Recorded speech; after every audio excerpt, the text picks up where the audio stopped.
يلا بينا نصيف. يلا بينا نغير جو. كل سنة وانتم طيبين. زي ما انتم عارفين خلاص احنا على دخول الصيف والمدارس خلصت. من حقنا بقى ايه ناخد قسط من الراحة تنسى فيه كل حاجة. انا بعتبر السفر ده آه، المصاريف اللي بتصرفها في السفر ده بدل اللي انت بتدفعه لعلاجك النفسي. كأنك رايح بعتبره علاج. انا السفر بالنسبة لي بعتبره علاج. بس احنا بقى عشان نصيف ونستمتع بشوية شمس لازم ناخد طيارة. يعني لازم نركب طيارة عشان نروح بلد فيها شمس، لان للأسف هنا احنا عندنا الجو مش حلو خالص. يعني الشمس بنشوفها مرة مرتين 3 4 مرات في السنة. وطول السنة ايه غيام بقى وشتاء وجو عاصف وممطر وكده.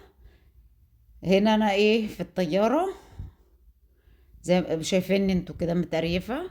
الراجل اللي جنبي قاعد كح كح كح كح كح كح. كان نفسي اعزمه بصراحة يكمل كح عندنا في البيت بعد ما نزلنا. فتلاقيني ايه متعكنة. وبعدين الايام دي كانت ايه ايام كورونا بقى. وصلنا احنا هنا وصلنا. يا ترى احنا فين رايحين نصيف فين؟ اللي هيعرف هتجيله جايزة.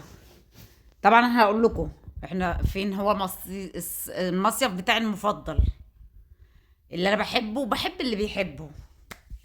هنا وصلنا خلاص المطار طبعا العيال بيعكسوني هنا.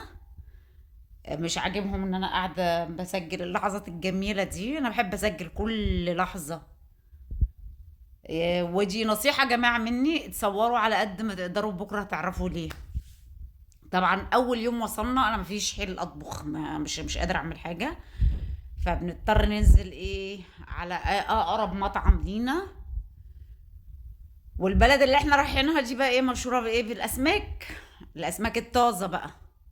يعني في كل مكان مطعم سمك وطازة ومش غالية على فكرة. حلوة جدا وفريش. فريش خالص. دي السلطة الرصة. ده هنا بعد ما نسفنا الأطباق مسحنا الأطباق خالص. طبعا العيال أنا خايفة أصور حد من العيال عشان هم ما بيحبوش طبعا يظهروا. بصي مسحنا الأطباق يعني حاجة صعبة خالص. وبعدين طلعنا مشينا على البحر شوية. أول يوم بقى أنا إيه حرية من الطبخ. بقى كده بقى طبخ وسلق وتحمير بصوا نزلنا نتمشى بالليل. تلاقي السمك والجمبري ده مرمي في كل حتة. كل حتة. بصوا الجمال. يا ترى احنا فين؟ حد عارف احنا فين؟